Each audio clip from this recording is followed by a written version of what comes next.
Do you like scary movies? As Chris Brown said, there you go. All right, welcome back to Fright Night Flicks. You're here with Dan and Darren. We're gonna go. No, sorry. All right, welcome back to Fright Night Flicks. You're here with Dan and Darren. We're your go-to horror movie review podcast. Hi, what's up, guys? What is up, everybody? We are continuing the grind on Friday the 13th. And I gotta say, we're on an uptick this one. It's not much of a grind. TCM became a grind. This actually, honestly, has been fun. Only one, you know what? Here's the funny thing. Even the episode we didn't like, the last one, what was it, Final Jason or whatever? Even that one I believe it was the new beginning or the beginning. Oh, that's what it was. Even the one we didn't like, honestly, I kind of like it now because it's so corny.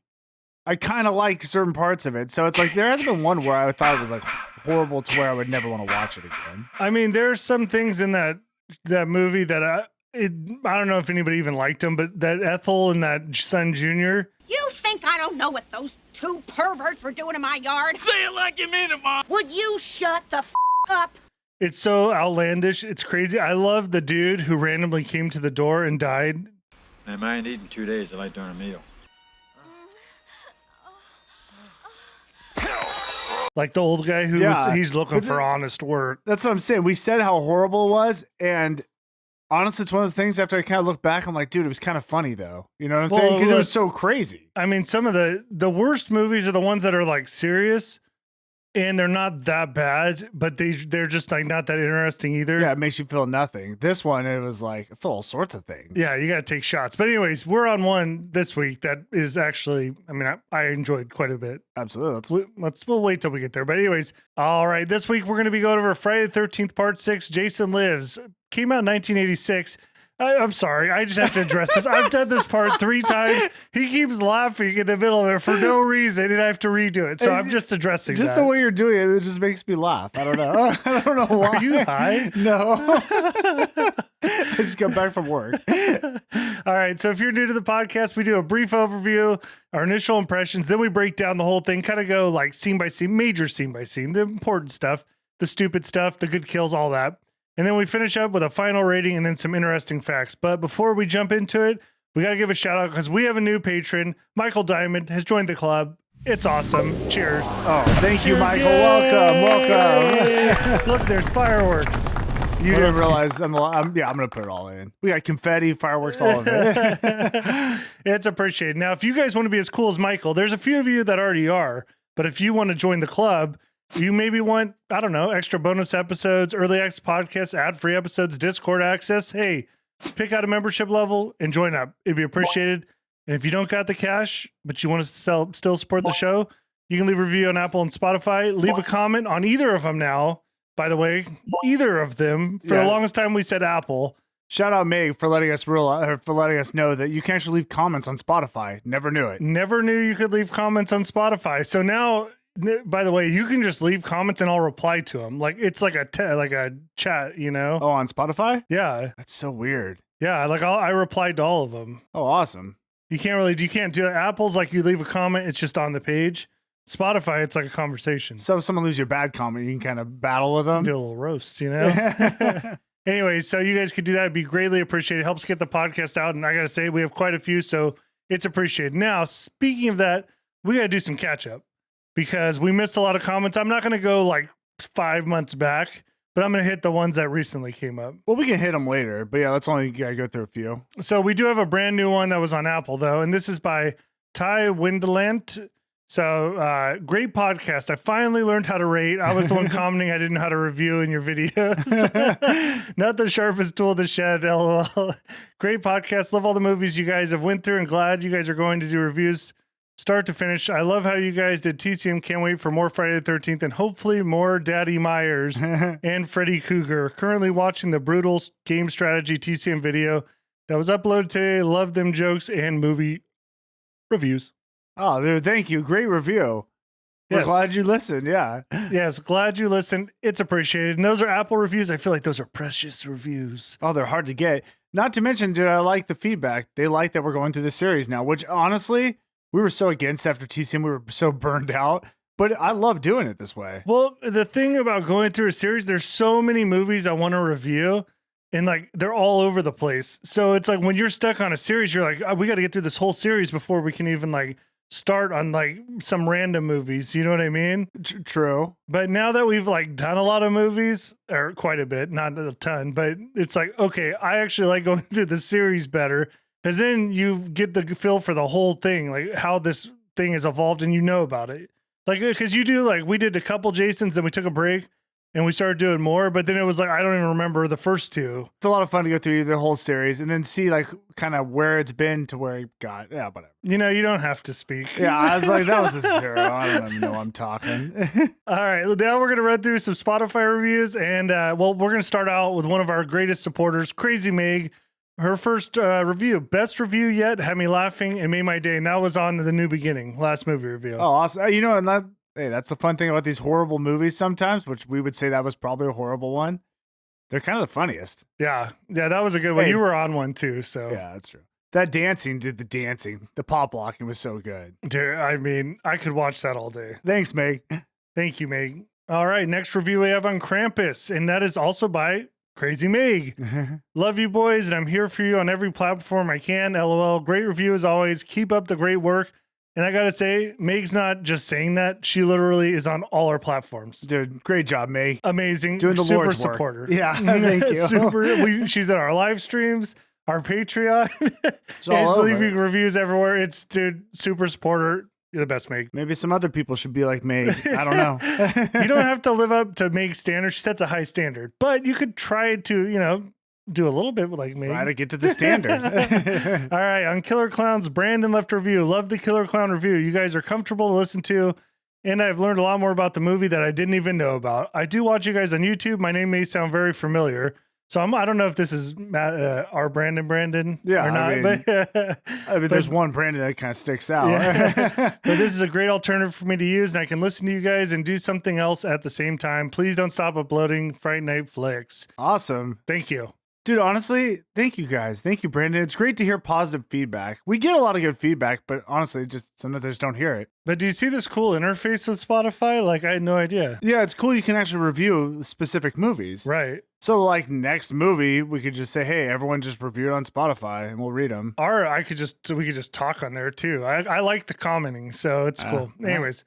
All right, Jacob left a review on Scream. LOL, Scream was definitely the better choice. I like Terrifier. We must have put something about which movie to watch. Yeah. I like Terrifier because I think Art the Clown is a cool looking character, but the movie tries too hard to be a classic like Scream and Halloween. Love it. That's funny. Thank you. We have an older review. Okay, I did throw in a couple older ones. Texas Chainsaw Massacre 2022. Yo, love you guys. Keep it up. And that was by Jose Luis Gonzalez. Hey, thank you. Thank you. It's appreciated. And last one, we have Moon Blister. Hey there, Friday Night Gaming. Great podcast. Enjoy very much. Stay well, guys. Thank you. Stay well as well. Salutations, Moon Blister. Moon's, he used to, I don't know if I've seen him a while, but he used to comment a lot. Yeah, I remember seeing that. And some names I noticed from the chat. So anyways, that's all our reviews. You guys leave them. We'll read it here on the next one. You have questions about the episode, want comments, anything like that, leave it on Spotify and I'll get back to it. Awesome. And also, or YouTube. Come on. Well, YouTube, I'll get back to you right away, but I'm not going to read YouTube on here. That's like 50 comments. No, too much. Yeah. Yeah. So, and just to let you guys know, on Spotify, we do have the video as well now. I uploaded all our videos on there. That's crazy. So we have audio and video. You can watch them both. Awesome. Good job. Thank you. All right, let's get into the movie. It's what you guys have been waiting for. It's what I've been waiting for. Let's talk a little bit about Friday the 13th. What is it? Jason Lives? Jason Lives. Yes, correct. That's right. Part 6. Yes. So the synopsis. Tommy Jarvis exhumes Jason Voorhees to cremate his corpse, but inadvertently brings him back to life instead. The newly revived killer seeks revenge, and Tommy may be the only one who can stop him. Pretty accurate.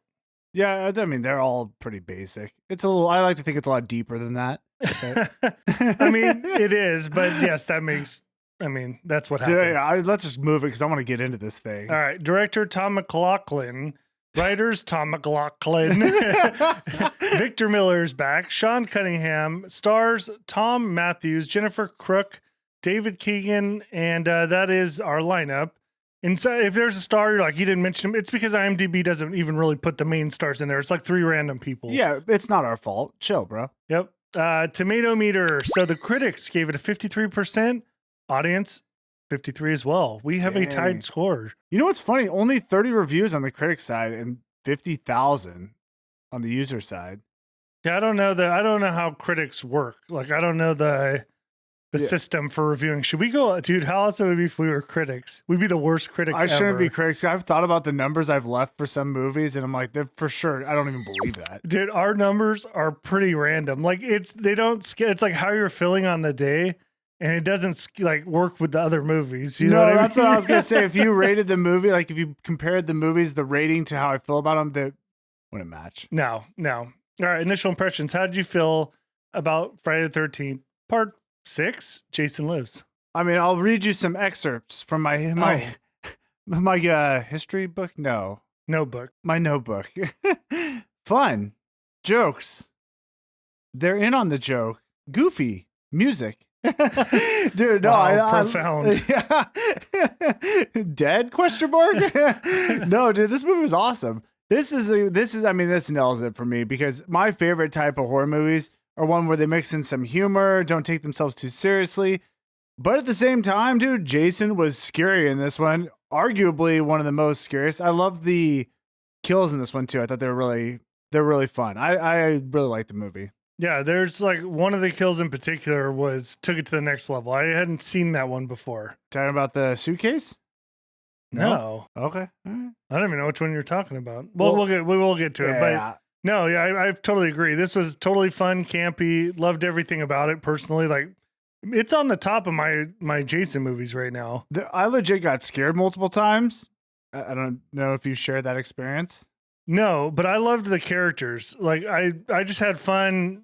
I enjoyed the characters. I enjoyed watching them, being around them. I feel like they did a real good job of character development where I was like into it. Overall, we both really enjoyed the movie. Let's just get into it. It's our time, right? Happy Yeah. face? Okay, just wanted to make sure. No, we did not just fight again. I feel like they did a real good job of character development where I was like into it. Well, it's not only that. As far as the character, I don't know what I was gonna say. Yeah, let's get into it. Well, thank you for that. Well, you kind of cut me off just to end this segment. I forgot what we were talking about. Again, sometimes you don't need to talk. You can just shut up and sit there. All right. Let's just get into it because I can't think of anything because this guy's killing every segment we go through today. Why are you're in such a bad mood? I'm not in a bad mood. I'm telling you, Kai, you're the one who looks like you're in a bad mood. Dude, look at our faces and we'll see which one looks like Yeah, we're in a bad mood. look up at your face. You're like, It's like, dude, I'm just trying to get through this thing. Well, I don't know what to do when you cut it off and then you forget what you're saying. It's like, Yeah, go with your initial impressions. Just go. well, here, I'll just round out that and then start the review. All right. Are you gonna lose the attitude? Because I know you're saying I have the attitude, but actually you're the one with the attitude. It's not me with attitude. Yes, I'll jump in. Just go. I thought we were doing good. We didn't fight before the podcast. We were doing great. Things were but great. And somebody keeps jumping in and then forgetting what they're saying. And it's hard to really play off that sometimes. All right, let's move. Okay. It all started on a dark, stormy night in the woods. We see Tommy. So very actually similar to the last one where you started out in the woods with Tommy on a little journey, except the last one was a fake out. They did a fake grave, the fake grave robbery. So it was almost like it was his thoughts of visiting the grave as a child in what was it? The beginning? I don't know. Remember, it was Corey Feldman out there by the grave. No, I know what you're talking about. Well, the whole thing is they're showing you Tommy's haunted by Jason. He is, and he's made it his life's journey to go back and kill Jason. We'll get into it. All right, so Tommy's got his friend Haz. So they're in a truck. They're driving to Jason. It's like, again, a stormy night. It's raining. There's thunder, lightning going off, and we can immediately see this isn't the, as you would say, milquetoast Tommy. No, This is a different Tommy. Okay, so the Tommy, his look, it's a good look, strong look, I'd say. If you played F13 the game, this is that Tommy. God, it looks. I mean, obviously they took the character from this one. He looks good. He looks strong and like he's ready to fight Jason. The problem I have with his mental ability in this movie. Like he kind of plays it like he's disabled, right? Jason is alive. We dug up his body. I was gonna cremate it. Yeah, hi, listen, I've got to talk to your dad about Jason. I wouldn't say that. I feel like I'm gonna play some clips for the people. I feel like he has trouble even speaking. I feel like his character is supposed to be a little bit slow. Well, I don't think it's slow. I think it's okay. You got to realize we're coming off the last movie where Tommy didn't speak. He's learned a lot since then. Okay. He's gone through a lot. And he is mentally like disturbed. He's gone. I don't know how long he lived in these, what do they call them? Insane asylum. I don't know if you would say that. You know what I'm talking about. Because he was in the Right. halfway house the last time. I imagine he probably had to go back into some type of facility after that. I think probably, yeah. So, but you're making my own point that there is something wrong with him. oh no, there is. Oh, okay. But I don't think it's like a developed. Well, I don't know. Maybe I it's didn't clarify. We don't need to pinpoint what it is. I'm saying the guy has trouble talking. He doesn't have a problem getting girls though. Oh man, yeah, that was This wild. Tommy. That's wild. Anyways, okay. All I'm trying to say is this Tommy's I rugged. don't know what you're trying to say. He's got an agenda. Like he's there to take Jason out, and he's actually going to do some stuff. He's Yeah. actually a useful Tommy, and he's cool to have around. Okay, stop with the Tommy glazing here. I wouldn't say he's that useful. The dude brings back Jason from the dead. And then my favorite line. Yeah, I'm jumping this because I don't know. Don't say it. You Don't say it. Don't say it. I have it in here later. I don't know what. I don't even know if we're talking the same thing. Is it with the gel? Yes. All right, let's go. Okay, so anyways, Tommy and his friend Haas, they're driving over. Basically, they're going to find Jason's body. Tommy, for some reason, wants to make sure that Jason's dead, or he wants to cremate him. That's his goal here. Yeah, but it's clear why. Because Tommy cannot leave Jason. Like, he's got Jason's mask. He can't let that memory go, right? It's like haunting him. And so I think in his mind, it's like, Jason could still be alive. I got to like make sure to finish him, which actually is a good idea. How was he supposed to actually even know that electricity brings people back to life? I know it all goes bad. Okay, so he goes there to do this deed, right? Digs up his body, pops open the casket, and he has gasoline with him. So his whole thing is that he was going to pour gas on him and burn him alive, cremate him. That wasn't good enough, though. It wasn't good enough. And when he opens it up, like Jason has like maggots all over him. He's clearly like dead. Yeah, as the document says, Jason, disgusting. It's so stupid. Become a patron. I'll give you guys my notes. I'll upload them. It's like hieroglyphics, dude. Dude, it looks like a psychopath. There literally is a drawing on there of like a stick figure. Well, it's not a stick figure. It's Jason. Here for our visuals. There it is. I'll zoom in. It's Jason with a little knife and a tree. So stupid. So anyways, Tommy digs him up, but when he sees Jason's body, he has a flashback to when he was like a kid and he was doing his stabbing from a couple movies ago when he actually like murdered Jason. So he's having flashbacks and it makes him want to attack him again. So he goes to like a wrought iron fence and pulls like a piece of the metal off, and it's basically a big spear now. Yeah. And just starts attacking Jason. The problem is there's a thunderstorm. So after he buries this stake into him or spear, the lightning bolt, a mysterious lightning bolt, strikes it, sending electricity into Jason's dead body. And this is where Jason goes supernatural.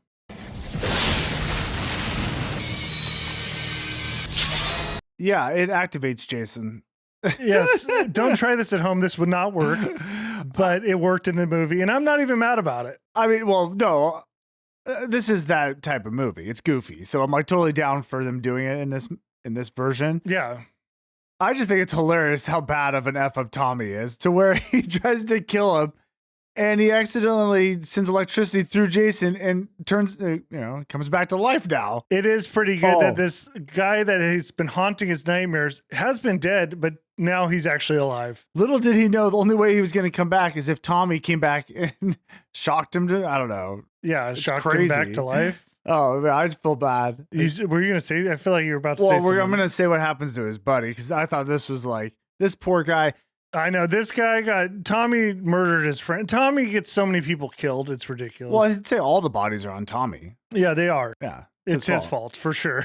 So Tommy goes after Jason's been electrocuted. I don't know why, but Tommy feels like he needs to pull the spear out. And so he puts on his little gloves he's carrying, pulls out the spear. But while he's doing that, Jason's eyes open up. Jason's alive. He comes out of the grave again, covered in maggots, and starts to come after Tommy.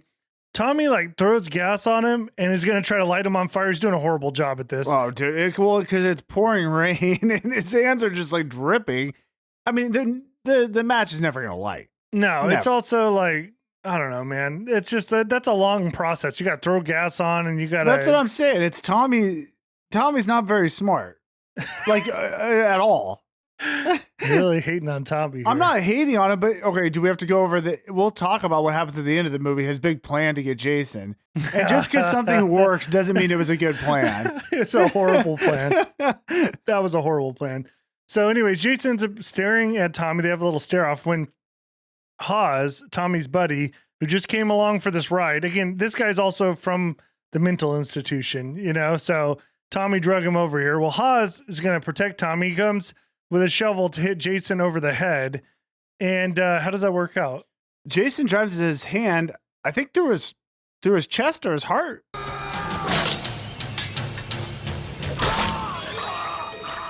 Yeah, he does a punch through. Dude, it was great. When I saw that, I'm like, yeah, this is my movie. Yeah, this is the one for us. Like he like punches like straight through his body.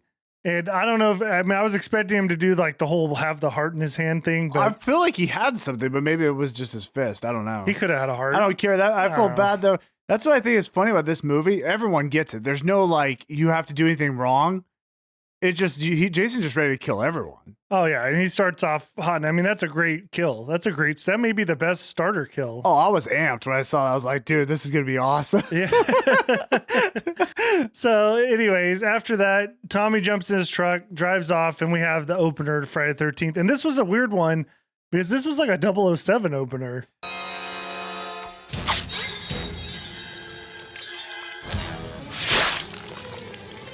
Which one came first, 007 or this? I Probably don't- 007, I imagine. I don't know. But it looked like that where he knife throws towards the camera, and then there was like a cool like slit animation they did too. So I liked it. Yeah. One of the better ones. All right. The other ones were like, you probably don't remember them as much. I edited every one of them. The other ones were like explosions. So this is kind of a new take. I just remember like 3D text, stretch text stuff. And Hey, all I know is I love the intros. So all right. So Tommy ends up driving to the sheriff's office where we meet Sheriff Mike. He's going to be one of our main characters here. So same old story like you hear in all these movies. Tommy's a crazy person trying to explain that Jason's come to life. They ain't buying it. But he doesn't, I mean, the way he explains too, he explains like, we dug up the body. I was going to try to cremate it, which is just a hilarious thing to tell people. Like, because even if that's true, it's like, you're a psycho. Jason's alive. He killed my friend, now he's coming for me. Jason is alive. We dug up his body. I was gonna cremate it. well, that's what I'm saying. Tommy's not all there. He doesn't know things in which he says. Yeah, well, then the way he acts too, like he is kind of crazy. Like he starts getting all amped up in the police station. At one point, he grabs like a shotgun out of the wall and is Bro. like ready to go. These cops are probably the most chill cops you'll ever find. But they were aggressive, like initially. Like he pulled a gun immediately. The cop did when Tommy came in. Yeah, I guess. And he is pretty verbally aggressive. However, Tommy is equally insane. So I mean, there's going to be some scenes where people do some crazy stuff in this movie, and they would be going to like prison. Cops Okay. kind of let them off the hook. I mean, well, there's a guy going around killing everyone. I mean, taking a cop's gun, that's going to get you in some trouble. That's wild. It's He a different actually time. Though. gets These are the totally 80s, let go. dude. These are the 80s. Yeah. So sheriff knows Tommy's story. Like he knows his background. So they just think he's crazy. They kind of like stick him in a jail cell. And this is where Tommy drops his greatest line. Yeah, this is it. Go ahead. I tried to destroy him, but I effed up. Jason's coming here. He's after me. I tried to destroy him, but I fucked up. You got that right, punk. Which I love. Here's the thing. I actually like this Tommy because I feel like he's very likable. He's just like a kind of a doofus. Yeah. And it's like the way he says it too. It's like, it's almost like heartfelt, you know? Yeah, he knows like, God, man, I really blundered that one. Now we got a Jason problem. By the way, because that's the thing I love about this movie too. This thing just starts and it goes. Like we're not like messing around. There's no long scenes. It's like we're just going. Jason's coming after you. Now we're in the middle of it. Yeah, you're right. This is not slow moving at all. There's no delay. No, it's like Jason's on the hunt. Everyone beware. Moving on from the sheriff station, we cut to Elizabeth and Darren, our two head counselors at the new Forest Green camp. And I should have mentioned the sheriff said it too. It's not called Crystal Lake anymore. They rebranded it. It's now Forest Green Camp. They've kind of buried the history of this whole thing. Okay, yeah, and they talk about this later too. I don't know if you put it in, but it's funny because they act as if like one of the counselors says, "Oh yeah, our parents talk about how the myth of Jason or whatever, like it's not real. Like no one believes it." It's like this was first of all that happened not that long ago. I mean, like say like conservatively 10 years. I don't even That know. wouldn't be like a lore thing. It'd be like, oh no, there was definitely someone here who murdered everyone. It was Jason. He actually came back to life a couple times. Like that did happen. Then some dude copied his murders and did them again. Yeah, but we don't have to talk about him. Roy's gone. Yeah. Yeah, they tried to cover it up, but that's all about the branding, Darren. All about I the get it. branding. You got to make your money, you know? You got to make that money. So anyways, these two are driving. So these are the counselors. They're going to the new camp. We're going to be back at a camp with a bunch of kids. All right. They're driving a VW Bug, which I do like because that's like totally time. Like in that time, people drove bugs all over the place. Well, they've had him in other movies as well. So Yeah. it's It's cool. a unique car. I like it. It was a unique car. Yeah. Anyways, so in front of them, they run into Jason carrying a spike. So they get in this situation where they're pulling up. The girl sees Jason in the road. She hits the brakes. Darren decides that they should pretend to run him over, which is never a good idea. We're gonna scare him. We're gonna scare him. That's right. Just drive towards him. He'll move. Nobody wants to die. Well, but they didn't have an option because their car was stuck in the mud. You know what I'm saying? It was going backwards. It kind of got stuck. So they had to do something. Well, I mean, I feel like you just back up the road you came. I feel like they went kind of off the road. And that's where they're getting the mud. Who cares? It doesn't matter. No. Jason's in the road with a spike. They try to drive at him. It doesn't work. Like he just stands there, right? So they drive forward. He spikes the tire. So he's got that. So the whole rod that Tommy stabbed him with, that's his weapon of choice. Yeah, which is pretty neat. It's Yeah. kind of like he's almost Spartan-like. Yeah. And the way he drives that thing into the tire, it's like there's just like this power. This guy's got some roll power. Oh, yeah. This guy ain't playing. Well, it's supercharged electricity. It's true. Yeah. That's true. Well, this is our first like supernatural Jason. Yeah, like he's 100% has died and come back to life. Like he's a zombie, Jason. Sure. We'll But- go with that. Can I say this too? I love the way that Jason acts in this movie. Yeah, I'm a big fan of him. There's a lot of character to his acting, which he doesn't say a word, but you can kind of feel things. This might be my favorite Jason so far. We'll save it for the end. Yeah, we'll save it. Anyway, so the tires get stabbed, the car's getting beat up. Darren decides to grab the gat and get out the car. So he gets his gun, gets out, points. I have stupid stuff where it points the blicky at Jason. I put Serendipity. some stupid stuff. Anyways, he points it at the gun at Jason. I'm afraid to say the word. I'm like, YouTube's gonna. I know, right? It's true. You gotta watch that. cares? Who cares? This is on Spotify too. If you guys want to watch it. Our patron. Anyways, yeah. So he points the gun at Jason, goes to shoot him, like misses, and it's like a direct shot. It doesn't matter anyways. I thought he hit him. He could have. Jason tanks in this movie. It doesn't matter. He gets speared, and I love it. It's like he's almost shoveled. He gets speared and then like thrown over his shoulder. Holy Man, cow. the power over here. All right, scumbag. Get out of the road.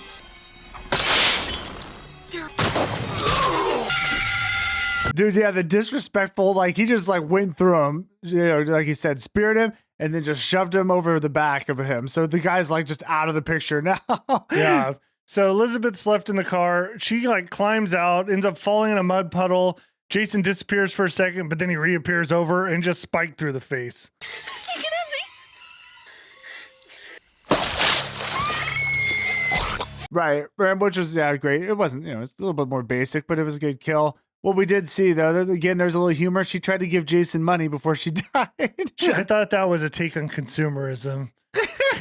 Because as she dies in the puddle, the credit cards float away. Yeah, I feel like they were trying to say, I honestly think they were trying to say something. We're not taking it that serious, though. Nah. Okay, so now we go back to the sheriff's station and we meet the main cast. So there's Megan, who is, I would say, the baddie of the movie. Come on, Dad. You can at least have her drive out to Cunningham Road and look for him. Megan. I mean, this girl is fiery. It's funny, dude. This movie kind of threw me off because, you know, you're kind of trying to figure out who the final characters are going to be. I didn't predict Megan would be like even a main character because she's so wild. She is a wild one. Little preacher's daughter syndrome. You know what I'm saying? I mean, she is wild. One would say even a criminal. And someone say she's an angel.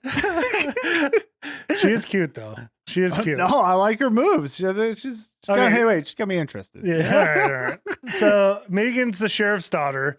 Then there's Paula, Sissy. Those are just two girls. They're cool. They're fine. They're both chill. We're talking about counselors? Yeah. Yeah. And some of them don't last that long, so that's why we'll just say that. Anyways, then there's Court, who's like the wild card of the bunch, kind of like a fun-loving, chillish guy, but a rocker kind of.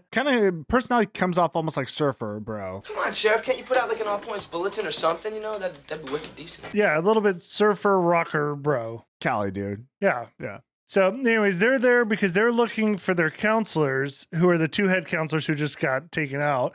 And they're asking the cops if they can find out where they went. Yeah, so these characters are the ones running this whole camp, which we're going to go to. And the head counselors we just talked about are now dead. So that's a problem. Right. So the big thing here is Megan meets Tommy. And she loves him immediately. She loves the bad boy. He's locked away.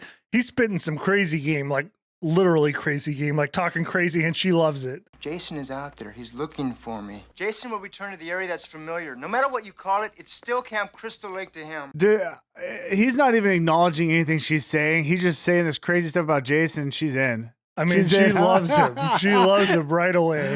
Yeah, it was interesting. So maybe that's a new way to go. For you single guys out there, try the crazy game. I'm sure you're going to have success. It does work out for Tommy, but. Yeah. So anyways, he warns them about Jason. They don't really listen to him. They take off. Cut over to the grave taker. And so is that what it's called? Grave taker? Graveyard caretaker? I don't know. So he ends up finding Jason's grave, finds it dug up, but he's more worried about his job. He doesn't want to get in trouble. He does drink a lot on the job too, so he has things to worry about. He decides he's going to bury the body again. And there actually is a body in there. If you don't remember, Tommy's buddy actually fell back into it. Now that guy should know that's a fresh body. He didn't look in though. He just buried the grave. Yeah. He just put dirt back in. Well, yeah, because again, for some reason, he thought people were going to look down on him like he screwed up. Yeah. I don't see why they would, but. Well, then, I mean, this tells you how the movie is. Then he looks at the camera and says, some people have a strange sense of entertainment. Some folks have a strange idea of entertainment. Yeah, I thought that was good. It's kind of funny. It's like, oh, that's interesting. But that's what I'm saying. That happens again later. It's like they reference horror movies in the horror movie. I always love that. It's like self-aware. Yeah, I mean, I like corny. This is campy, so I'm in 100%. Yeah, and that's what, like, again, from just the beginning, you just know what you're in for. It's going to be a goofy, fun movie. Yeah. Also, I thought kind of scary. All right. So the counselors arrive back at camp with supplies. So all the kids, Megan and her friend group, again, they're counselors. The two main, they're dead. They come back to the camp, and Megan's mind is just on that guy back in the jail cell, that Tommy. She can't stop thinking about him. Can't stop thinking about him. And she starts talking about Jason. And this is where they kind of allude to the town burying the truth of the past. So these kids, they don't really know if it's real. Just because our parents keep telling us that Jason was only a legend doesn't mean it wasn't true. No, I would say they think it's fake. Like you wrote urban legend. That's what they don't think it's a real thing. There's like fun little games they've made up of Jason now. Like, did you see when one of them was the card game? Yeah. I actually was like, did they sell that? Because that actually seems like a fun game. You'd totally buy it. I'd buy it. I'd buy it. So anyways, they don't really know what to believe. But again, Megan's all about Tommy. So the school bus arrives. Now we have kids in the camp. So we've ratcheted it up a notch. We got a killer coming, and the kids are here. Dude, there is something, though, about having the kids there that gave me anxiety at times. I'm just like, dude, Jason's coming. And then I'm like, is he really going to come to the camp? I don't know that I've watched this movie before. Oh, I've seen it before, but yeah. I mean, it is one of those like this. I mean, it's not Terrifier. You know what I mean? Well, yeah. If Art came to the camp, just everyone's gone. Dude, you know what? I could totally get down on some Art versus other killers, like Art versus I think that's Jason. the future. Absolutely. I could get down on that. I mean. Yeah, well, I don't want to. We could talk for another 10 minutes about who we think would win, but let's just move on. Right. So now we cut to some kind of, again, this is a different type of movie. We cut to some business executives who are having a paintball war. Victory is ours. It's taking forever. Starving.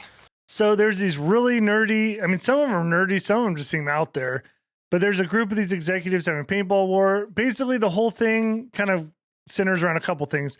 They have a woman executive who just dominates, which they do not like. with a woman's touch. Never should have let her play. A lot of women should not be in the workplace. Women should be at home. Women should be cooking them sandwiches, or they talk about that. Yeah, that's the funny thing. I'm like, what is this dynamic? Are they just random executives, or do they work at the same company? I kind of don't think they did, because they have to. This is a company retreat. Okay, maybe that is, but it is funny. You're right. All woman haters. But what I liked is as soon as the scene came on, the music changed. So it's like it's like a fun music. It's like an upbeat, like da na na na. I'll play it for you guys. But it's like a fun adventure environment. It's not that scary, has you on your toes all the time, right? So yeah, which kind of threw me off, because I'm like, I don't know what's going to happen. Is he really going to kill these people? Yes, he is. Yes, he is. And we'll start with the first one, because he finds one of them who's really pissed off that girl killed him in this game. So he's got a machete and he's hacking through the forest, just mad, angry, talking some shit, you know? Dude, by the way, this is my favorite kill. It's a pretty good one. So it is the smiley face kill. Yeah. So this guy's hacking through the trees. As he lifts his arm, Jason grabs his arm, rips it off, and like in the process, like throws his body against a tree, smearing it with blood. And as he falls down, there's like a carved happy face that now is just bloody happy face. She should have stayed in the kitchen where she belongs.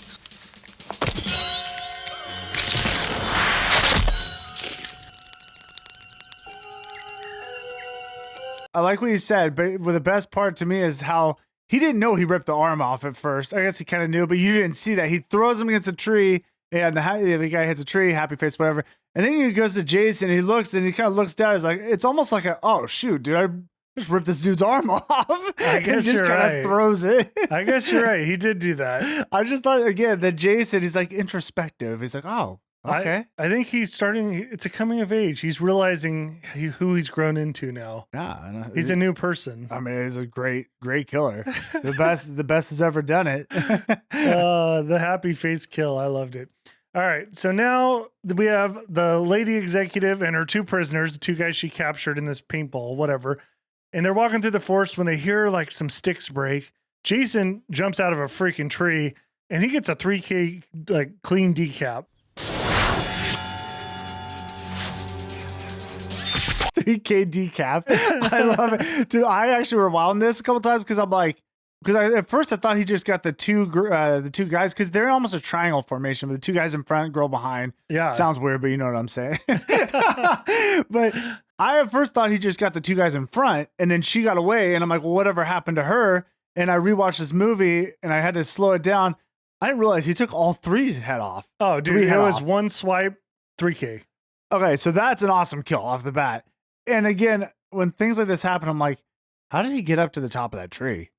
Did he really just like climb up and then just wait up there like a little owl? Yeah. It's possible. I don't know, maybe he's on a low branch, you know? I mean, that's pretty wild. That'd be funny. It just made me laugh. Love the kill, though. Could you imagine seeing him in the tree? Like, what the? Like, hey, don't walk under there. There's a giant man with a hockey mask just staring at us. There's some dude with a hockey mask up there. Freaking weird. Anyways, there's one last nerdy dude who actually tries to shoot Jason with a paintball gun. It plays with his character, and then he takes off, and you don't know what happened. Tell him till later. He gets cut up to pieces, though.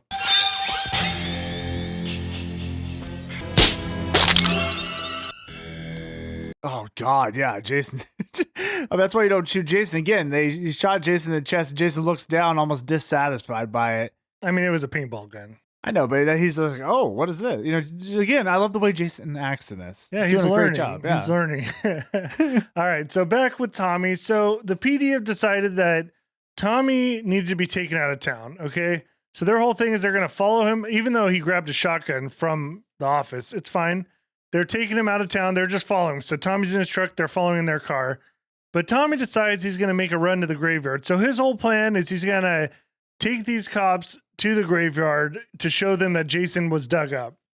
Which is an interesting plan, because it's like, well, they still might think you just did it and you're still going to get arrested. Unless, even if Jason was gone, I don't think they would assume like, oh, that means he's alive. Yeah, you would assume he took the body. And this guy does seem kind of crazy, Tommy. So absolutely, yeah, it's like he could have just hidden the body. Yeah. Wouldn't be anything. But it turns into like a police chase.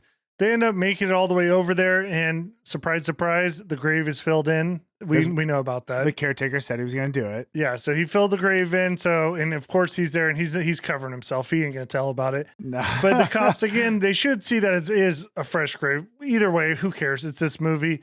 They just arrest Tommy again. So we almost wonder why even have this part in the movie. I think it's for this right here. When the deputy pulls out his new laser scoped pistol. This thing was crazy looking. Do you know that thing? Oh yeah, it was a giant scope on it. He has this new laser pistol where he pulls it out when the scope is almost as big as the pistol, and he has the line, "Wherever the red dot goes, ya bang." Wherever the red dot goes, ya bang. Weird line. Yeah, I like it though. He's a goofy officer. Yeah. So, anyways, even after all this, they end up just taking Tommy and they drive him out of town. Oh, they still did that after this? Yeah, they let him go. Oh yeah, he didn't want him coming back into town. Yeah, because obviously I think the sheriff knows his daughter's into him. Like way into him. But that ain't gonna stop those two. They're gonna meet up.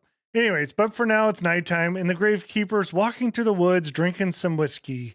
He finishes his bottle and throws it over his shoulder, but he doesn't hear it land. Where could the bottle be? Where could it be?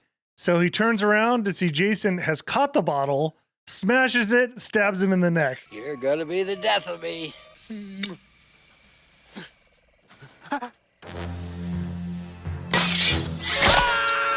Dude. Love it. Just great. Nice hands on Jason. Great kill. Give you a 9.5 for that one, Jason. Nice hands on Jason. Dude, it's just funny because, it's like the irony. Alcohol ended up killing him after all. You know what I'm saying?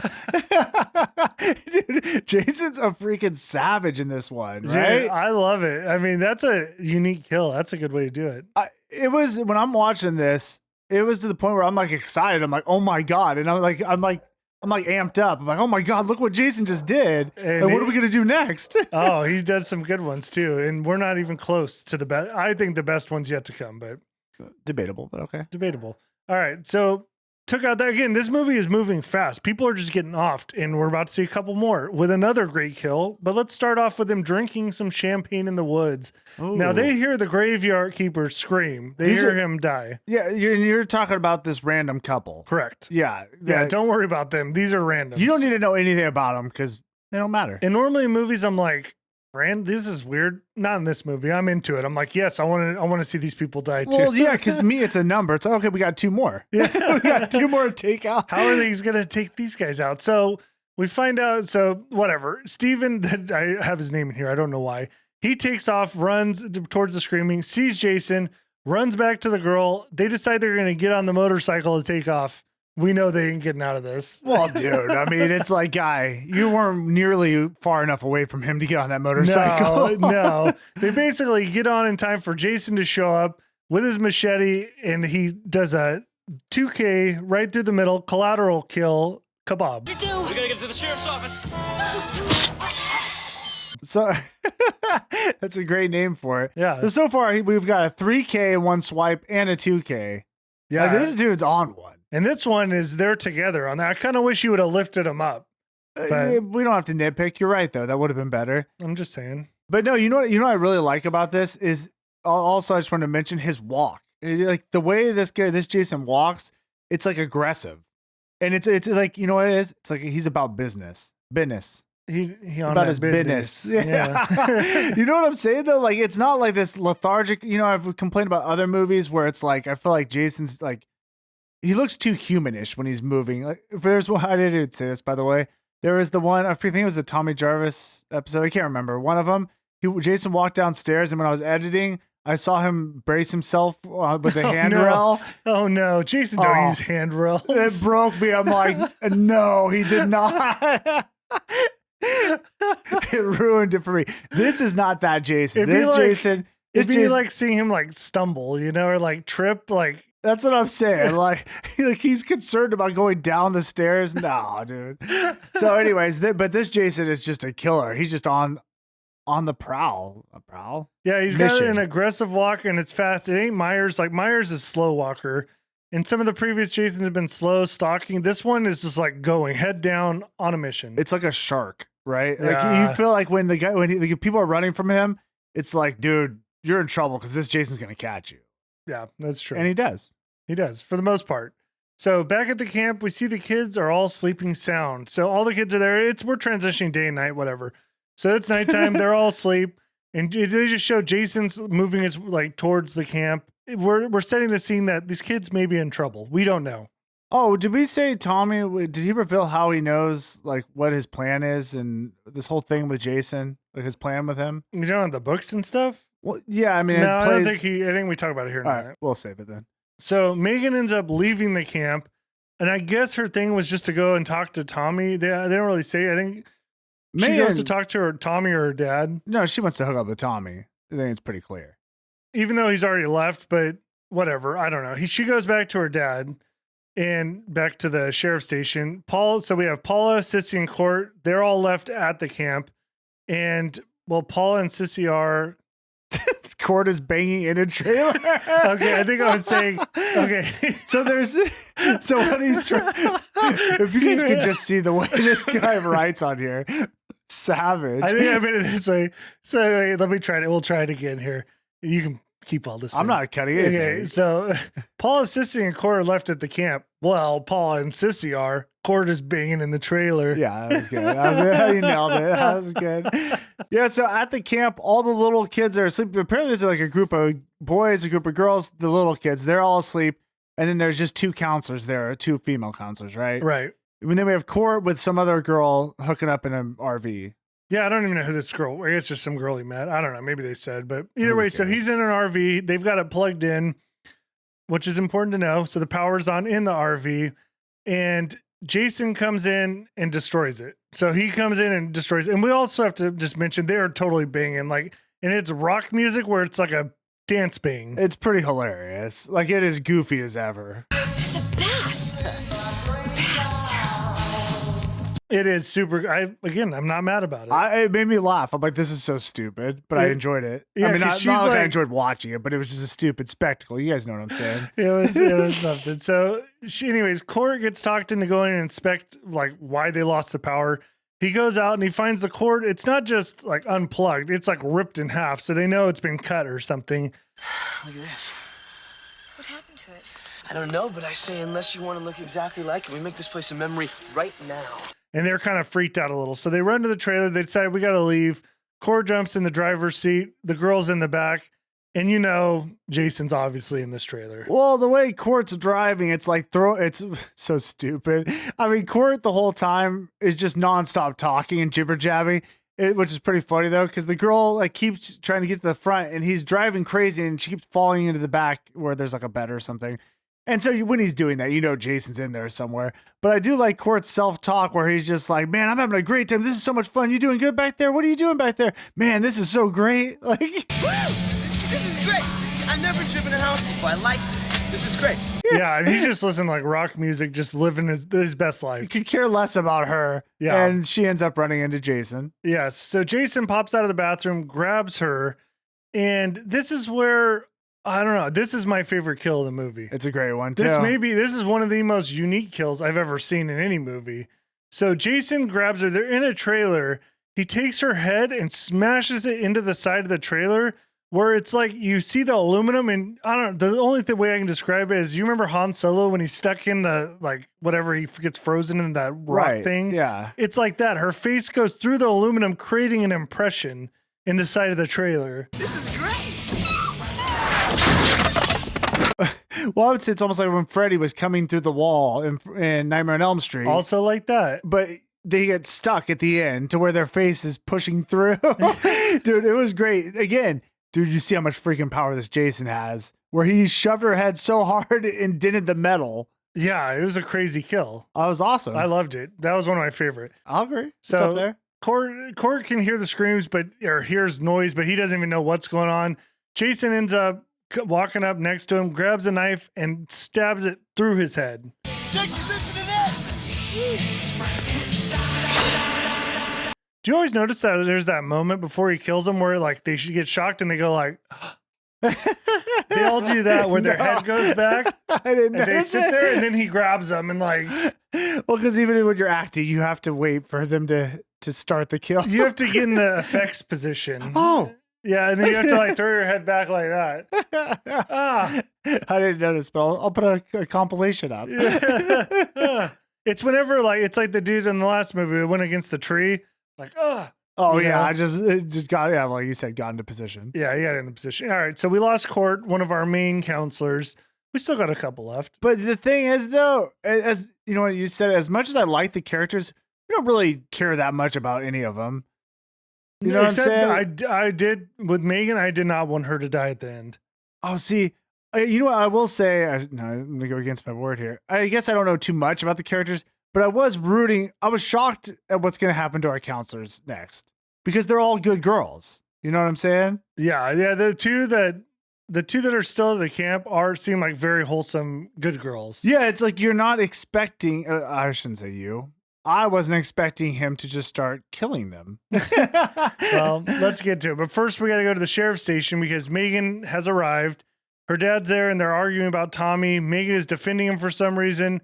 And that's when the sheriff gets a call that the OG counselors' bodies have been found. So they're the head counselors. The cops have just found their bodies. And the sheriff thinks that Tommy's the one doing it. And he leaves for the accident scene. Yeah, he leaves Tommy with his daughter and the deputy. Tommy's not at the station. Oh, he's not there yet? No, Tommy's still out of town at this point. Oh, okay. Well, and the thing I do think it's funny, it's like, wouldn't he tell his daughter that the two people she's looking for are like dead? Maybe he just doesn't want to tell her. I don't know. I mean, I feel like that's important to know. And how about like we got a camp full of kids? Like, let's get them out of there. Yeah, this is where you pull the big red handle. Like, hey, camp shut down. Yeah. Everyone, let's go. There has been an incident similar to this before. I mean, yeah, again, though, that movie would suck. So yeah, it would. So this is where we get to Tommy. So Tommy again is like on the outskirts of town, and we know Tommy's been doing a little bit of reading. So he's got a couple books with him here.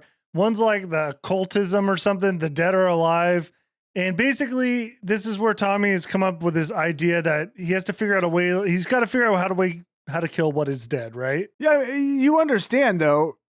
Where else do you go to find information on how to kill something that can't be killed, right? The bookstore. Yeah, like I mean, I'd probably do the same thing. I'm not going to bag on him for it. I'm not bagging. I said he was doing some reading. I like you out of tone. You're the one calling him dumb. He's got books. Unconfirmed if he actually read a single one of those books. I see a lot of books behind this guy. I guarantee 5% he's read. Yeah, I see one shelf. I did not. I went through a couple phases. There's something about buying a book that's so magical. It is so good. And then reading it sucks. By the way, Tommy's plan, I guess it did come from the book. Okay, because his whole plan is going to be to take Jason back to where Jason came from. Right, which is funny. It's like, that's how you kill the undead, is you take them back to their initial place and that they died and drowned them, apparently. Yeah, we'll get into it. Dude, this plan was sketch because there's no way on earth he would know this would really work. It wasn't even convinced. Like, I wasn't convinced it was going to work. We will get into it. The whole plan was a tough one to pull off. But anyways, Tommy decides he's going to call the sheriff to tell him his plan and what he's going to do. But sheriff's gone, so he actually gets Megan on the phone. And Megan warns Tommy, like, not about the killer or like anything like that. She warns him that the sheriff's looking for him. She's aiding and abetting at this point. You know what I mean? Oh, she's ready to roll with him all the way. Megan, Jason is out there. Where are you? What? I'll see you in a half hour. Oh, dude, 100%. Doesn't care. Doesn't want to know really anything about him. Just she's in. Dude, that's okay. We gotta pause. Pause. You ready? Pause. This girl just met this guy. This guy, her dad arrested. He seems crazy. Mhm. She doesn't know anyone's been killed yet. Yeah. He seems like a freaking lunatic. Yeah. And she is 100% into him. Yeah. He could barely even speak. No, but like for real, like that's a crazy move by her. I know she's crazy, but I like her. Well, I like her too. But I just wanted to make sure we're all on the same page. Oh yeah, and it's gonna get crazier because she not only is gonna help him, she's gonna come out there and pick him up. She wants him to wait for her because she wants to be in on everything. Yeah, okay. Let's move. Yeah, so the sheriff ends up back with the sheriff. He goes to the murder scene. This is where he's like, "This is 100% Tommy." Like, guys, go find him. Sends his boys out. Like, we let him out of town. We got to arrest this guy. And that makes sense. Like Tom, honestly, who would think Jason's back? So yeah, Tommy does seem like a pretty good suspect. So then another body's found. So they find that nerdy business guy that Jason just hacked up as well. And the other cop reveals that today is Friday the 13th. I did love it. I love the way he said it. Well, he picked the right day to pull this shit. What do you mean? Happy Friday the 13th. Did the other ones happen on Friday the 13th? Like, was that a big... I don't even remember them talking about it. I mean, Maybe they all had to have. It has to be the day Jason comes back. Yeah, but I don't even remember that being a thing. I think they mentioned it. I'm sure it did. That's how it is. You watch all these movies, you totally forget. True. So now Jason has arrived at the camp and he's there where the kids are. All right. So Jason, and again, he's not going to waste a lot of time playing around. Sometimes he'll venture into kids' rooms and stuff. I'm not going to talk a whole lot about that. He's around, you know? Right. And I just want to, one thing I wanted to go back to real quick. When they found that nerdy guy's body, like Daniel said, he was chopped up. It's like he had pieces of him, like legs, arms. That's different than a normal. I mean, Jason will stack bodies, but this one seems to be like having fun. Just like destroying people. And the way he's doing it is so unique. Yeah, that is a different one. The hack to pieces is kind of crazy. Like before, he just like slash and get him out of the way, you know, and he might have fun ways he does it, but not like just like mutilation, just to mutilate. But this is like a back from the dead. It's a different Jason. Yeah, he's gone to hell and apparently got stronger. Apparently met Art the Clown. This is something like Art would do. That pile. I mean, Art took it from him. You know what I'm saying? That's true. That is true. So anyways, Jason's at the camp. He kills the phone line. That Jason's not a dummy. He takes out phone line and powers. You know what I mean? No, he's always been smart. Like he's not going to just jump in there and kill you. He's going to play around for a minute. I think he feeds off terror a little bit. Just a little bit. Yeah. Yeah, not too much. Like just enough. Like he doesn't want the phone call to get out, get the police coming, all that stuff.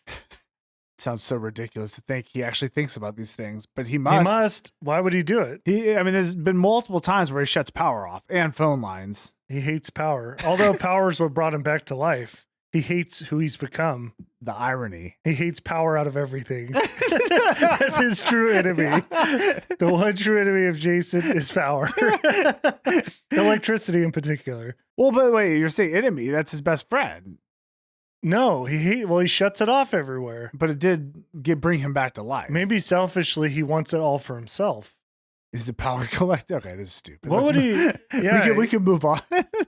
So now, could he be electrocuted? Like, does he get electrocuted later? Because I would argue that would just make him stronger, like a supercharger. Yeah, like Nos in a he's car. like a Tesla. Yeah, you know. I mean, I can't argue with that. If electricity is going to bring him back to life, more probably better. Yeah, I would think so. Anyways, some things to think about. Leave a comment. Let us know what you think about Jason getting plugged in. He's got to recharge. All right. So Sissy apparently is one of the other girls' names. Here's someone outside walking around, and she thinks it's Court playing a game. So I think Sissy and the other girl, I'll say her name later on. I forgot what it is. I think they're like in a room together or something. Yeah, they were just hanging out. The kids were asleep. The counselors just kind of playing games. She's the other one's like asleep at this point, or like laying in bed about to fall asleep, something like that.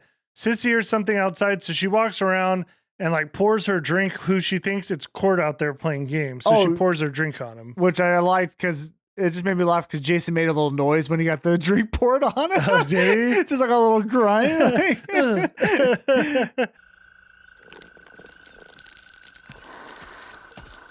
Anyways, but it's not Court. No one says anything. So, well, we know because Court's dead. Well, we know that. Yeah. So then the front door is like wide open all of a sudden, which she walks back to the window. And, you know, this is like a very slow window walk, like, oh, is there anybody out there type thing? And this is where Jason shows, again, the true strength, grabs her from inside. He's outside, grabs her and lifts her up through the window in like a second. Oh, like dude. Instant grab out, then rips her head off.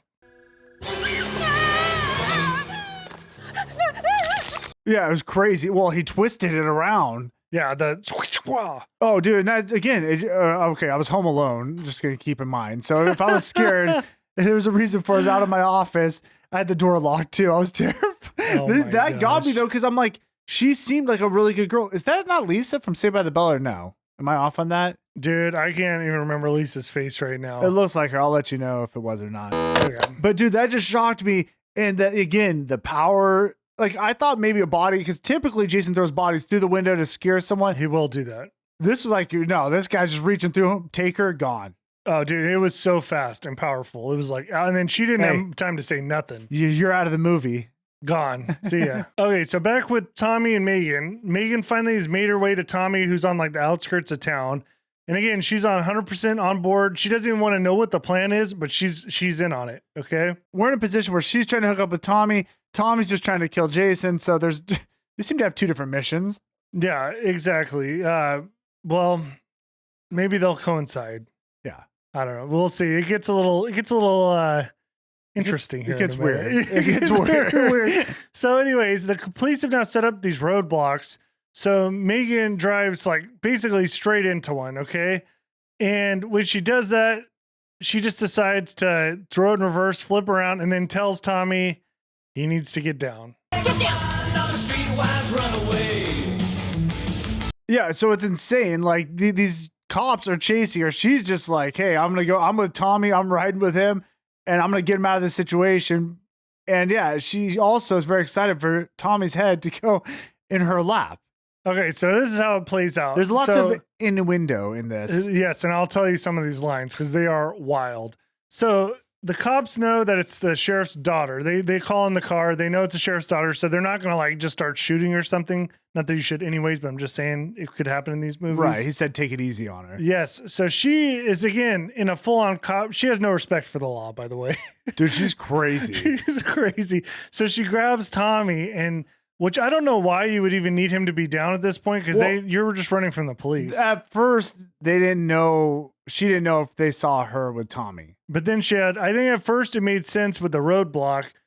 If you weren't being chased, then I think it was for her own pleasure. Well, no, that's not even 100%. That's what it was. Okay, just we're on the same page. Oh, she was into this. So yeah, no. She grabs his head, buries it in her crotch, and tells him to stay down. So here's a couple of her lines. Stay down. This is what I want.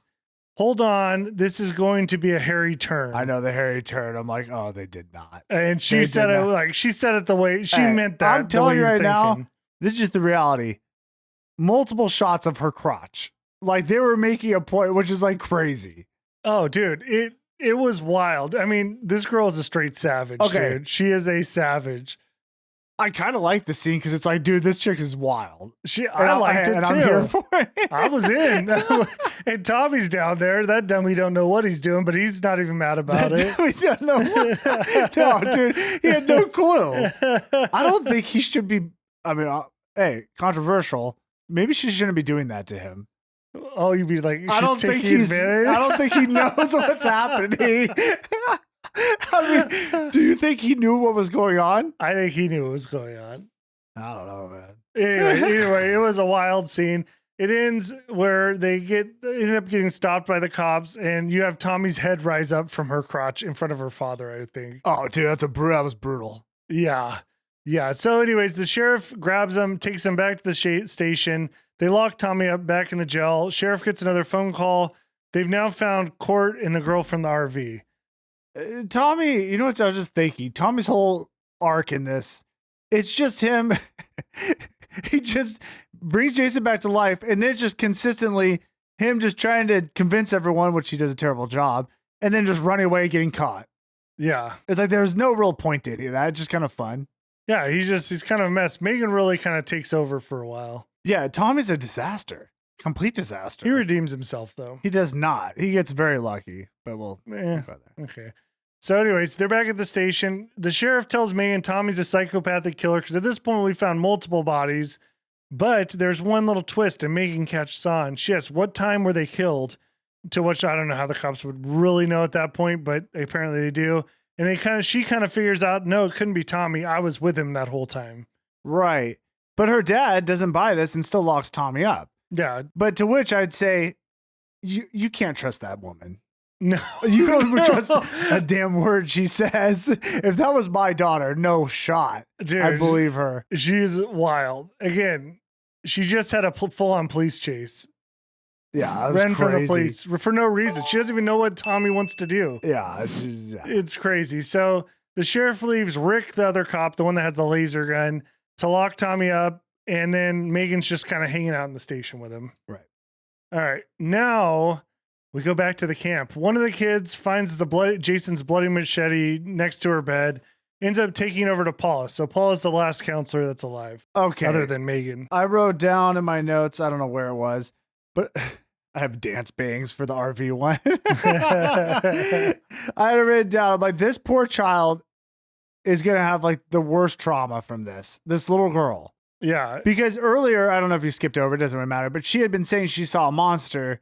She's seeing Jason walk around. She goes outside and now she's picked up Jason's knife. And this isn't going to be the last time she has an encounter with this Jason. I don't know. I'm not going to talk about it again, but she wakes up to Jason standing over her. Well, and then she goes to get help later from a cop, and Jason pops out, and Jason kills the cop in front of her. Yeah, she ran away, but you know what? I wonder if she ends up in a movie later on. I was wondering that too, because they made a point to build her character, and it's like, again, clearly, like we saw what happened with Tommy when he was little with trauma. She should be a character, and she might be. I don't know. She might be. We don't know. I really haven't seen movies after this one. So, anyways, okay. So the little girl takes the machete to Paula. She thinks it's Court and Sissy again. Prank, dude. These movies are always have a ton of pranks, and pranks are never a good idea in horror movies. They always get people killed. I mean, I think as a general rule, you probably shouldn't prank people. Yeah, you just never know what kind of movie you're in until you're there. Because these people didn't know they were in a horror movie yet. It's true. You're not wrong. You're not wrong. So Paula takes the kid back to bed, tucks her in, then she goes back to her cabin, tries to use the phone, but it's dead now. So that phone line Jason cut earlier, now we see why. Yeah. So she notices the machete also is gone from the floor where she left it. Strange. Then the door gets blown open by wind, and after a minute, Jason walks in with the machete. And this is the kill they don't really show. They kind of just pan out, and against the window, you just see blood splatter. Then Paula's body falls into it.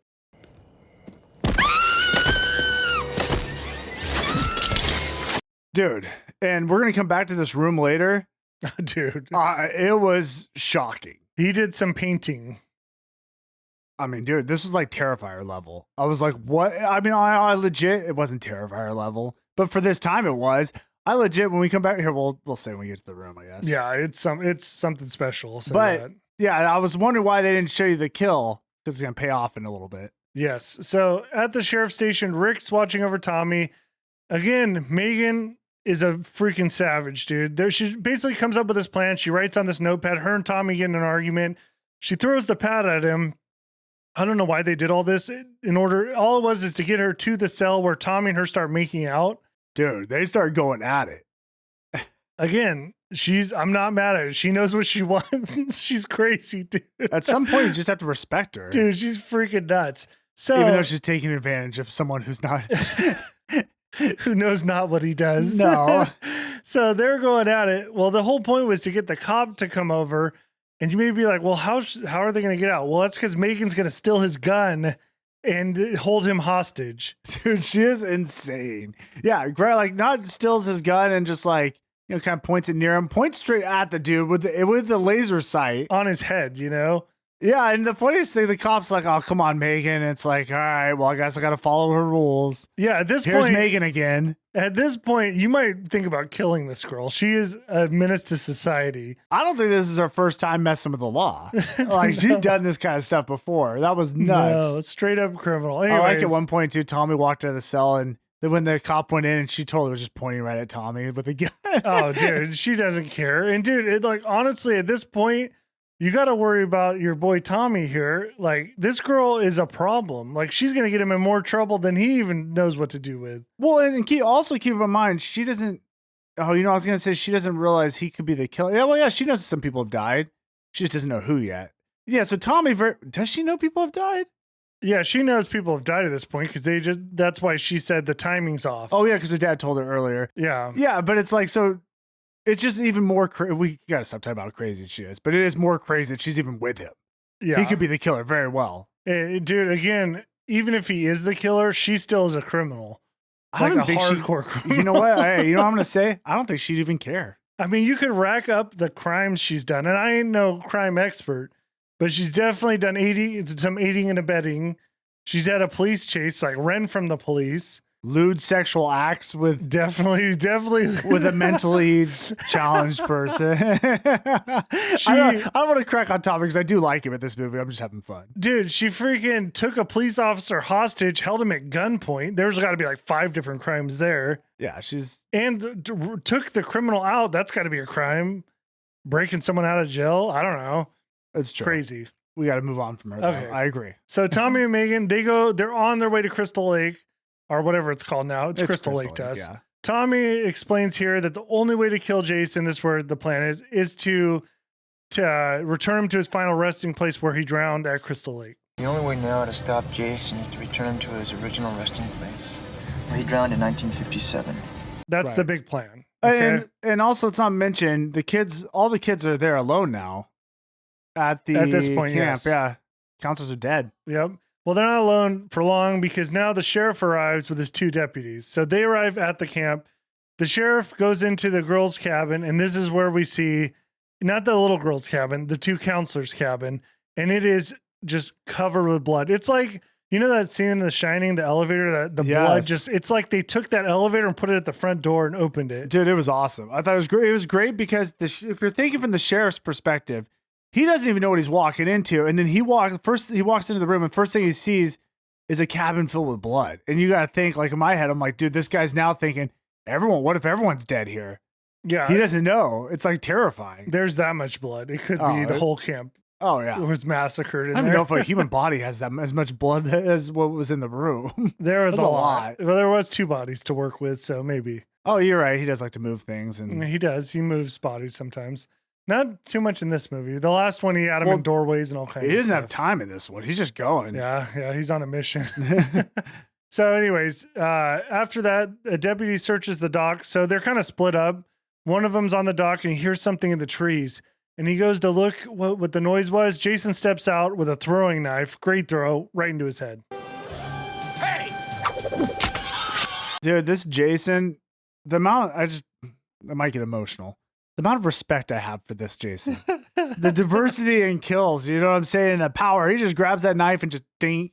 Oh, dude. And perfect throw. Right on target. Great form. I mean, good follow through, everything. So I'm saying this so far, my favorite Jason. Master of his craft. Yeah. Nothing but respect. Nothing but respect, big homie. So another deputy, he's looking through the bushes. This is, I think, where the little girl, but I didn't put her in here. Yeah. And he's looking through the bushes, hears something, draws his gun, tells him to come out of there. That's okay. I did put it. The kid jumps out, warns him about the scary man. The little girl. So again, poor girl. Yeah. Jason ends up jumping out of the bush, 2-hand smashes sheriff's head.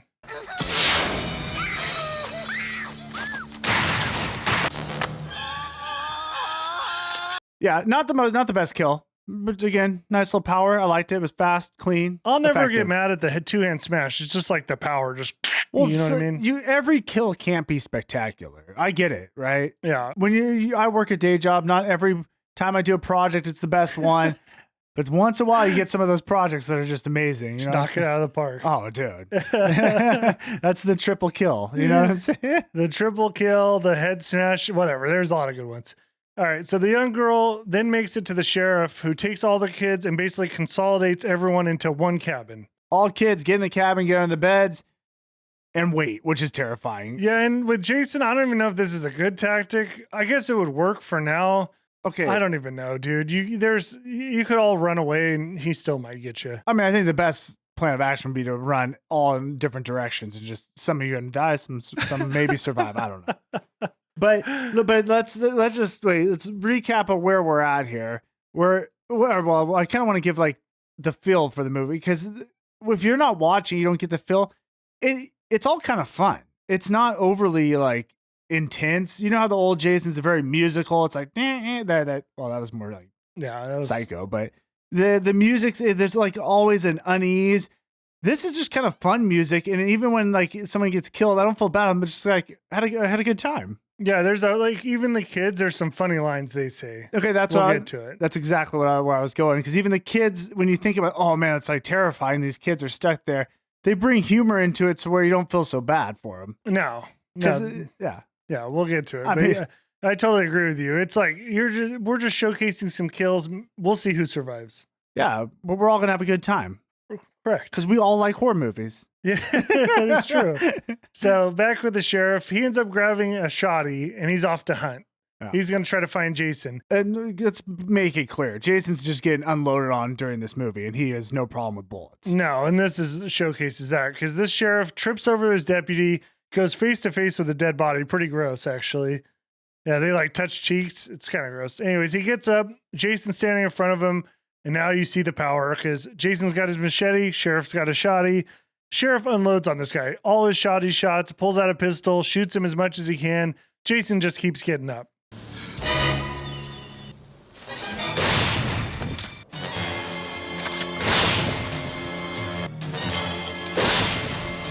Which would be terrifying. Yeah.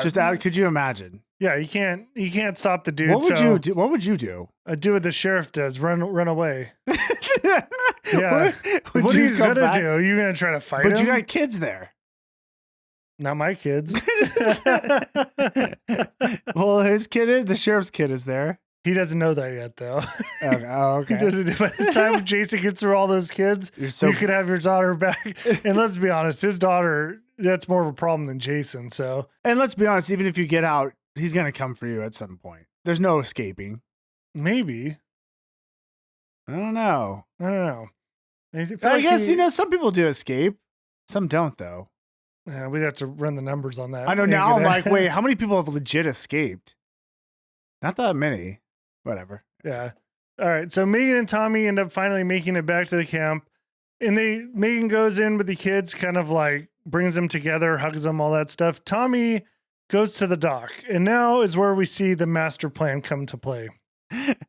Well, my favorite part is Tommy's got this plan, but he has a hard time even telling Megan. You know what it is though? I don't think Megan even cares. She doesn't want to know. She could care less. Yeah. She's just in. All right. So go ahead. Give the people the plan. So, okay. This took me a while to figure out what he was doing. It's not that complicated, though.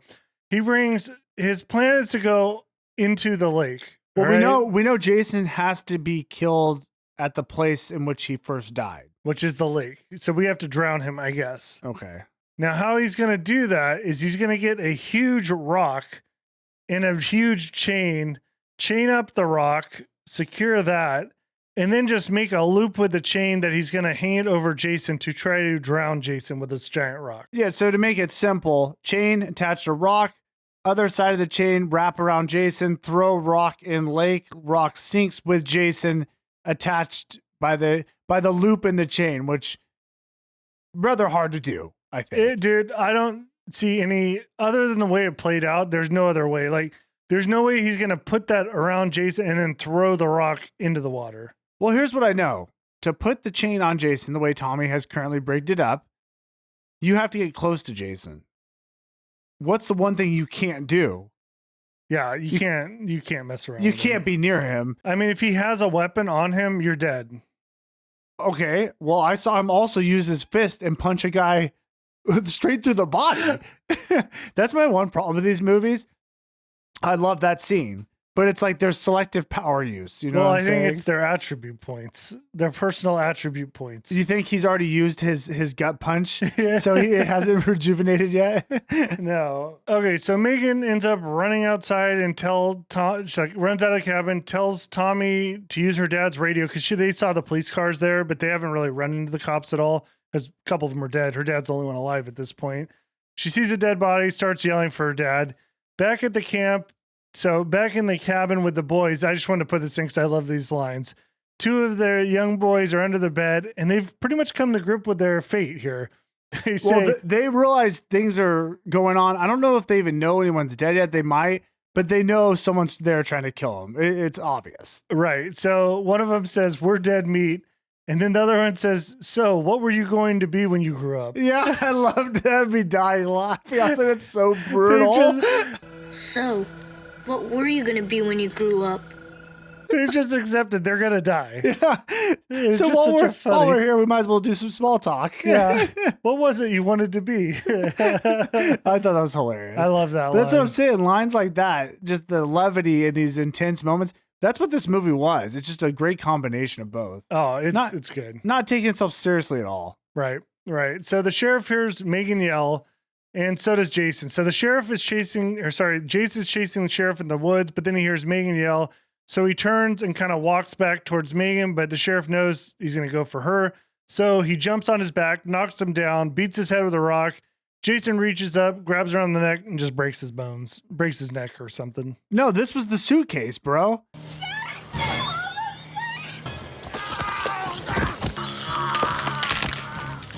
He folded the dude. He did?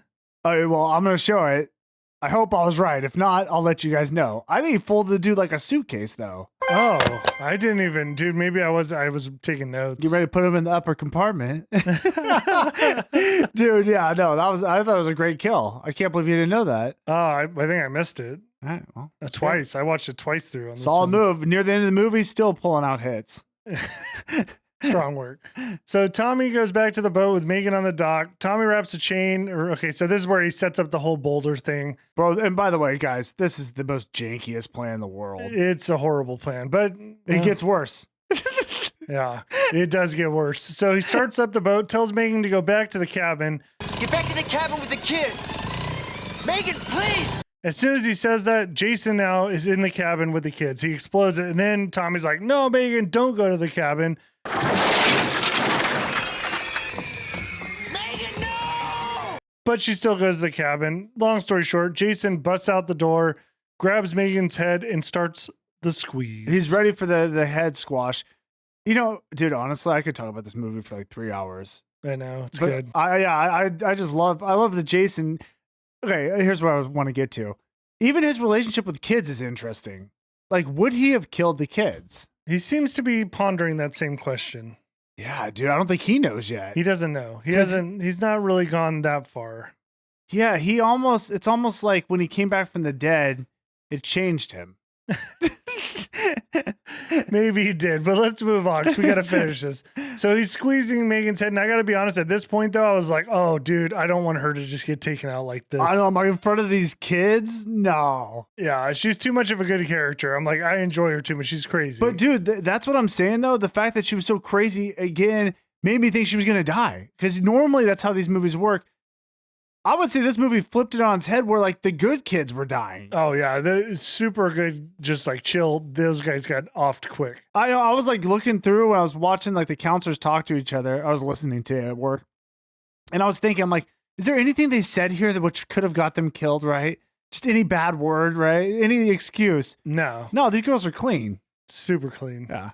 So, anyways, Tommy ends up yelling, gets Jason's attention. He drops Megan, so Megan's alive. It's me you won't remember! And starts walking towards the boat. Again, Tommy's out there with his rock, his ball and chain, ready to throw it over Jason's head. He takes the boat out into the lake. Jason just kind of wades out there into the water, but then he disappears under the water. Yeah, Tommy didn't think about this. What happens if Jason goes under? He didn't think about a lot of things. He's got a giant rock sitting next to him. Well, not only does he have a rock, he's got a can of gas because his next plan, and I don't know what this plan was, what his thought was on it, but he puts all the gas on top of the water and lights a fire around his boat. Oh my God. This is the stupidest plan in the world. Let's just be honest. That's what it is. Second of all, why would he pour gasoline and light? So now he's got a circle of fire around him. I think the idea is he's smoking Jason out or warming him out of the water so he'll come out. Yeah, it's something because there are some like bubbles as if it bothers Jason. But if anything, I would think maybe Jason wouldn't want to jump up there now. Okay, let's just take inventory where we're at. Tommy is sitting in a boat with a giant rock and a chain surrounded by fire. Jason's just underwater somewhere. Who's really in the bad situation? You know what I'm saying? Yeah, he doesn't need to come up. I guess the idea is Tommy thinks Jason, you know what it is? Jason can't stop. That is so true. It's like, hey, if you want to come get me, you got to go through fire now. Yeah, which Jason has no problem doing. So, okay, you know what? I'm with Tommy. I'm back. I don't know if I'm with him. Either way, Jason does come out of the water, so I guess it worked, except he comes out and grabs Tommy, and they just get in like a fight. Again, these are the ones where I don't like, where it's like, dude, you can't make him so strong, and then now it's like, he's like a normal person. Yeah, Tommy's able to kind of fend him off, knock him back into the water. Jason comes up again, and I do like his water explosions. They're pretty solid. You've mentioned it before, and I agree. Like part mermaid. Merman. It's like he can launch himself up and out. I mean, there's no way someone could really do that. Yeah, that speed, you'd have to be standing up, you know what I mean, and explode up. Yeah. Anyways, it's impressive. Either way, Tommy is able to somehow, actually, he's able to wrap the chain around him, but it's because Jason kind of like lands on him and capsizes the boat, but Tommy gets the chain over him. So now they both sink into the water, but Tommy's grabbed by Jason. Yeah, so Jason's, at this point, he's at the bottom of the lake, which isn't that, they're not deep in the water, so it's not that far. And Jason's underwater grabbing a hold of Tommy, right? That's what you're saying, like his leg. Yeah. Which is kind of funny because Jason's just, I don't even know if he has to breathe, but he's just sitting down there underwater stuck. You know what I'm saying? I don't think he really does have to. Well, I guess maybe he does. Whatever. Either way, he's stuck under the water floating. He strangles Tommy till Tommy's body just floats up to the surface. Too much. Again, Megan, the savage, doesn't care about her own safety at all. Sprints out to the water, jumps in the lake to help Tommy. She loves this man. The purest form of love I've ever seen. I mean, honestly, she could care less what he does or even who he is. Yeah. She just loves him. And no, doesn't care about her own safety at all. One might say a simple love. So she grabs Tommy, but of course Jason's still alive, and he grabs Megan's leg as she's trying to rescue Tommy. Lots of water grabbing. Yeah, water grabbing. Whatever. Long story short, she escapes, gets Tommy out of the water, does CPR, brings him back to life. Oh yeah, well we forgot Jason. Are we gonna say? Oh, I forgot about the prop thing. Well, okay, the whole way she got away, she finds the boat, she starts the boat because she's like laying on the side of it almost though. It's a sketchy move. It is a sketchy move, but she basically starts the boat, which turns the prop on, which basically just carves into Jason's neck or head or something. It just chops him up into pulp, kind of. Yeah. And you don't really see it. You just assume it's taking his head off or something. That's why Jason frees her up. She takes Tommy back, saves him. The end of the movie. And they pan back to the lake. It's finally over. It's all calm. They pan down through the water. Jason's still chained there with his eyes open. That's what I love. I'm like, this poor bastard's stuck there. That's his life. But here's the thing. This dude. I mean, obviously, there's gonna be more movies. Yeah, you can't keep him down with a chain in the lake. I mean, he's alive, dude. Could you imagine having to be the guy to go try to find him? Like, hey, there's a dead body. You gotta go get that body. You know what I'm saying? And you can't see in this murky lake. You know how many kills he's gonna get down there? Oh, dude. Unless it's a clear day in the lake. I mean, it's like lemmings. You're going to keep sitting people down after everyone just keeps coming up dead. All right. That is the end of the movie. Part 6, Jason Lives. What is your final rating? Okay. I'll just make this short and sweet since we've gone on forever. Mm-hmm. Obviously, you guys know, I love this movie. It's just a lot of fun. Love the kills. Love Jason's acting. Love the characters. I'm going to give it okay, and keep in mind, I like goofy, campy movies. Like, this is like totally my style. I'm gonna give it like an 8.3. Wow. I really like this movie. I thought it was a lot of fun. Great movie to just throw on with friends and just hang out. Yeah, me and you could hang out and watch this. This is one I would watch multiple times. I'm going to 9.1. Yeah. I liked it that much. I'm a sucker for this stuff. I loved all the characters. Megan was freaking nuts and I loved it. Tommy was Tommy, and I loved it. I mean, Tommy was like ridiculous, but it was funny. Just a complete klutz. Jason was a total monster in this movie. Amazing kills. Loved it. My favorite Jason thus far. I would have to say so. And I like the characters. I think they made you like the characters enough. Even some you didn't even get to know that well, but you liked them. No, they're fun personalities. Yeah, you didn't have to know their backstory. In fact, I'd rather not. You know what I'm saying? They're all gonna die. Yeah. I don't need to know like backstory. Again, like it's the opposite of what the issue we had with the last one. We knew too much about them. They're this troubled youth. This one, it's like, oh no, they all seem like good people. They're fun. That's all we need to know. Yeah. Yeah, it was good. Overall, great. I like the little touches. They broke the fourth wall. They have the kids accepting their fate of death, talking. It's great. Yeah, if they're gonna make a new movie, make it in this model. I think it would do really well. I'm in. I'll be in. I can also go for the super scary one, but I like this. I think this I like a little bit better. Yeah. So overall, shining star. Yeah, we loved it so far. We loved it. All right, let's get into some interesting facts, and we'll wrap this baby up. So, number 1, Jason Lives is the first film in the franchise where he became supernatural zombie. Prior to this, he was portrayed as a mortal, although highly resilient killer. The lightning bolt that resurrects him marks the beginning of his undead phase. Yeah, it's true. Because like I said, they made it very clear. Bullets aren't going to stop this guy. In fact, I don't know what's going to stop him. Who knows? I don't. Yeah. Drowning, I guess, is a start. But it didn't. His eyes are open. So this is a meta approach to horror. The movie incorporates self-horror comedic tone with several meta references to horror tropes. For example, the grave taker that we talked about. Some folks, actually, they mentioned the exact 2 lines we talked about. Yeah, and grave digger. That's his official name. Oh, the grave digger and the children talking about their fate. So it's an interesting take. Yeah, I always love when they do that meta approach to horror movies. Yeah. Here's a big one. Although there was definitely some sexual innuendo, there was no nudity in this movie. And compared to the last one, there was actually a lot of nudity. I actually honestly prefer no nudity. I think this is controversial better. take here. No, because like again, like you mentioned, and I didn't notice it until I was editing, there was a ton of nudity in that last like I can get like a boob shot here and there for fun, just throw it in for the dudes, for the boys. That last one was insane. It was like awkward, like you said. Yeah, that was a little too much. Well, I think they nail it in this. So Jason Lives is the only film in the original franchise to feature no nudity. Director Tom McLaughlin deliberately avoided it to focus more on humor and the horror elements. And I think that made it way better. 100%. I'm down for it. Definitely my style. Yeah, I loved it. CJ Graham's casting as Jason. CJ Graham, who played Jason, was a nightclub manager before being cast. He impressed the filmmakers with his imposing stature and physical performance. Graham's portrayal of Jason is considered one of the most intimidating in the franchise. Dude, and again, this is what's funny. I didn't read anything going into this. This is all like natural. I completely agreed with that. Like the whole time, the way he walked was noticeable and different than the other ones. Oh, dude, he was great. Killed it, dude. Well, yeah. Yeah, I said I didn't mean to. Resurrecting the franchise. After a divisive new beginning, Jason Lives was seen as a return to form for the series.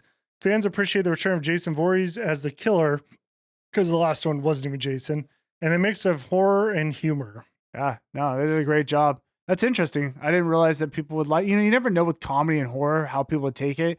But this one, that doesn't surprise me. This one did great. Great campy Friday the 13th. Yeah. Overall, love doing it. I could review this one again. No, like I said, I listened to it. I enjoyed just listening to it while I was at work. Yeah. Hopefully you guys enjoyed listening to the review of it. Yeah.